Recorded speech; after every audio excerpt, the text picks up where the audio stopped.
everyone， 大家好，我是 Crystal， 又跟大家见面了。那我知道呢，很多中国企业家是怀揣着梦想来到加拿大的，很希望呢把他们国内的成功经验可以原封不动的照搬过来，然后继续开疆拓土。但是文化差异、管理方式以及商业规则的不同，常常会让他们遇到水土不服。那么今天呢，我就很荣幸的邀请到了我的好朋友，也是我的导师之一 Odin。他不仅拥有丰富的国际商业经验，更少有的能把最新的 AI 技术和真实的商业场景完美结合的导师。所以今天就希望他能从他自己的专业角度出发，给我们的中国企业家如何能够在加拿大取得更大更好的成功，提出非常宝贵的建议。那接下来就请我们大家欢迎 Odin。Thanks for having me. So hi Odin, today I'm very happy to have Odin here with me. And finally, I have the fortune and the honor to work with Odin all the time. And today, my purpose is trying to get Odin on board to give us his expertise and his experience helping our Chinese entrepreneurs to do a better job, to create better businesses, and to reach a greater success in Canada. So first of all, let's Odin to do a very brief self-introduction to let us know who he is, okay? So here you go, Odin. Thank you so much, Crystal. I appreciate this. And we have known each other for quite some time. The way we met each other was me making an initial phone call, if you remember that. That's cool. Oh, yes, of course. How can I forget? Business since 2001. And then doing life coaching first back then. And then in 2004, I started working at RBC because I wanted to have millions of dollars go through my hands. I wanted to understand how money works in Canada. And then from there, what I did is I purchased a business license. And it showed me how I got full training on how to do sales and marketing plans. And from 2007 until now, what I've been doing is I've been doing marketing plans for businesses, sales and marketing plans, and then helping them implement these plans. And all of this was done before AI. It was all the old style, handiwork, right? And so that's what I've been doing. And I've got many testimonials. I think I have about over 40 pages of testimonials, and it keeps going. Actually, I recently got a testimonial from you. It was really wonderful. Problem. Thank you so much for that. Welcome. And so I'm hoping that today we're going to be able to shed some light on how people coming to Canada can do business in Canada and how we can actually make money and save money at the same time. Yeah, perfect. That's our purpose today, right? So, Odin, I know that you work with entrepreneurs from different countries and cultures, right? And when you see the recent stories, I saw you have already read about it, is Ruby Liu, a very successful Chinese woman entrepreneur, and she actually attempted to acquire the Bay. But would you think there are some key culture and business dynamics at play? Yeah, I would absolutely agree with that. And I just want to let everyone know that I kind of knew that we were going to do this with Crystal. So I went and I did some additional research. And I wanted to make sure that I was bringing the best information to the table. So I do have some talking points. I'm going to look at those talking points, and we're going to just have a great conversation about what it is that I see is happening. So first of all, there was a disruption versus the tradition. Ms. Liu is proposing a radical departure from the traditional department store model. She was saying that she wants to bring in playgrounds and dining and entertainment and cosplay zones instead of focusing solely on retail. It sounds exciting, but the landlords saw this as risky, and it was misaligned with their existing leases. And so they saw that her concept was more closely resembling a concession style mall basically it was a mall within a mall, and there was really no unifying vision. And that seemed incompatible with their current lease model. And so the other thing that we saw was that it was an entrepreneurial boldness versus the institutional skepticism. And so Ms. Liu embodies a mixed heritage entrepreneurial spirit, as we know. She came from China in 2014, became a Canadian in 2017, built a lot of wealth in real estate holdings. Her approach is really energetic, creative, but non-traditional, but it's also being met with caution. Because landlords described her plans as being undercapitalized. She wasn't able to really show where she was going to make the money from, and she lacked credibility as well. And it was alarmingly vague.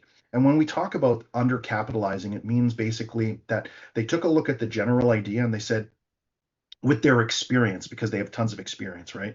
That they just didn't feel that there was enough money. And for example, she said that it was going to cost about $5 million to renovate, I think it was 23 different locations, which was really lacking in substance. Some of the things that she could have done was bring other professionals on and so on, but that wasn't really done. And so the other thing that we saw from Miss Liu and her attempt to purchase multiple locations from HBC was that cultural expectations and reputation. When you're in Canada and you're in the mainstream business environment, credibility, track record, and planning carries a lot of weight, especially when you're taking a lease over from an anchor real estate client. And HBC was an anchor real estate, like it's huge. They were in every single corner in every single city. I remember walking through the Bay and buying stuff at the Bay many times. But Miss Liu's emotional and value-driven statements, this isn't about capital, about profit, and that's a quote. It's about building something meaningful where young people can step out of the digital haze. That stood in contrast to what was more conventional, more conservative in regards to financial-oriented disclosure of an institutional stakeholder. So there was just a disconnect. Although the idea was good, they just didn't see that the planning portion of it was thought out as well as it could have been. Some other things is the legal strategy.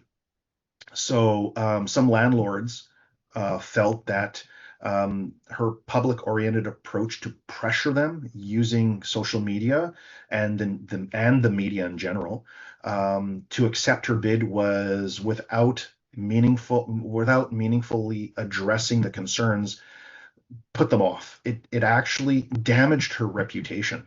What they want more of a collaboration style negotiation. And that wasn't really happening. It was more like, this is what I'm telling you I want versus, because they want to rent to someone. Understand, they really do. Yeah. They just wanted to have an actual plan, right? And so this highlights the important cultural tension in regards to approaching business as a public narrative versus building trust through quiet, detailed consensus. So she went big and bold instead of really hunkering down and coming up with a real plan and then producing a plan on a silver platter that they could really, I mean, we were talking earlier and we were saying that we think we could have come up with a pretty decent plan within 20 hours approximately. We could have come up with a nice plan. That's what we were thinking, at least. Yeah, that's what we were thinking, at least. Exactly. Next, she went to court without a lawyer. And that was a last minute thing, but still, that was kind of like the final, like, you can't really do that. You can't really go to court and represent yourself. You can, but it's always better to have a professional who understands the vision, who can communicate in that language. And I think that it was kind of like a snowball effect where it just kind of one thing led to another thing, and then all of a sudden she didn't get what she wanted. But she got some of what she wanted, but she already owned that. Yes, she owned those. So how would she refuse herself, right? So let's take a look at let's do an overview of this. So risk tolerance versus credible expectations. Miss Liu is willing to reimagine retail boldly, but established landlords are anchored in caution and proven track records. So if that would have been done a little bit differently, we might be having a different conversation today because she could have been very successful. In my opinion, this had nothing to do with culture whatsoever. In Canada here, we're very accepting, and I think you know that. We're very accepting. We have no problem doing business, but we want to make sure that the business that's being done is well thought out. And if you have been in retail, you know that you need to have a business plan. You're going to have a marketing plan. You're going to have a sales plan. You're going to have a customer service plan. You're going to have an HR plan. And then you're going to have a revenue model. And then, so you can see that the list goes on and on and on. It's just not enough to have an idea when you're wanting to take over very expensive leases where there's other companies out there. Let's just think about anchor clients or anchor businesses that are ready to go. For example, let's take a look at London Drugs. London Drugs has everything already to go. They have a business plan, they have a marketing plan, they have an established network, and quite frankly, they already are downtown across from where the Bay was as an anchor store. So if they wanted to say, I want to move across the street, they would have went to the landlords and they would have said, hey, this is what we want to do. And because they already have all of that planned out and they already know, they have all the architecture, they have everything. They would know exactly how much it costs to build a London Drugs. All of that would have gone into consideration making a decision on who they want as an anchor tenant and who they want to take over a lease.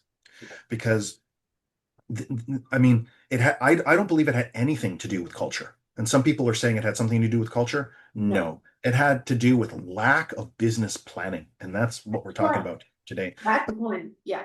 Yes, exactly. That's also what I observed from Chinese community, that people always tend to stay in their own bubble. You have to step out of your comfort zone if you want to do bigger, achieve bigger and big success, right? I mean, like she's a visionary. She's a visionary entrepreneur, but there's institutional pragmatism, which means that they're really reserved.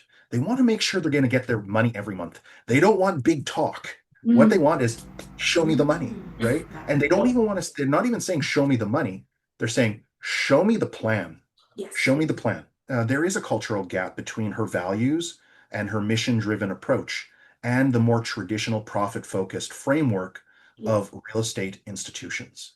So there's just a bit of a gap. And I think this is a learning opportunity for her, because if she really likes this idea, she'll start preparing the plan for it and actually bring it into fruition.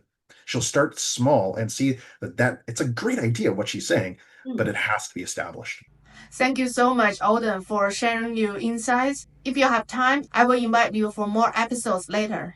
所以朋友们，我们今天总结一下Odin分享的重点，其实对所有在加拿大创业的人都非常有价值。无论你的背景是多么成功，如果缺少清晰落地的商业计划和执行策略，很容易在谈判桌上失去优势。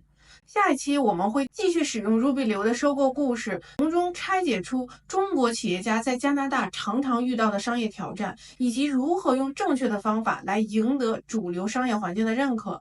那如果你也希望为自己的北美企业打造一份能真正打通主流市场的商业计划书、销售与营销计划书，或者是 HR 管理方案，欢迎大家来联系我。那么联系方式就在视频下方说明里，我们可以一起把你的想法变成可执行的成功蓝图。我是 Crystal， 我不只可以帮你实现移居加拿大的梦想，同时更可以帮你在加拿大复制你的成功，建立一个新的商业帝国。如果大家对我的视频感兴趣，欢迎大家点击订阅、转发并评论。那我们就下周再见了，拜拜。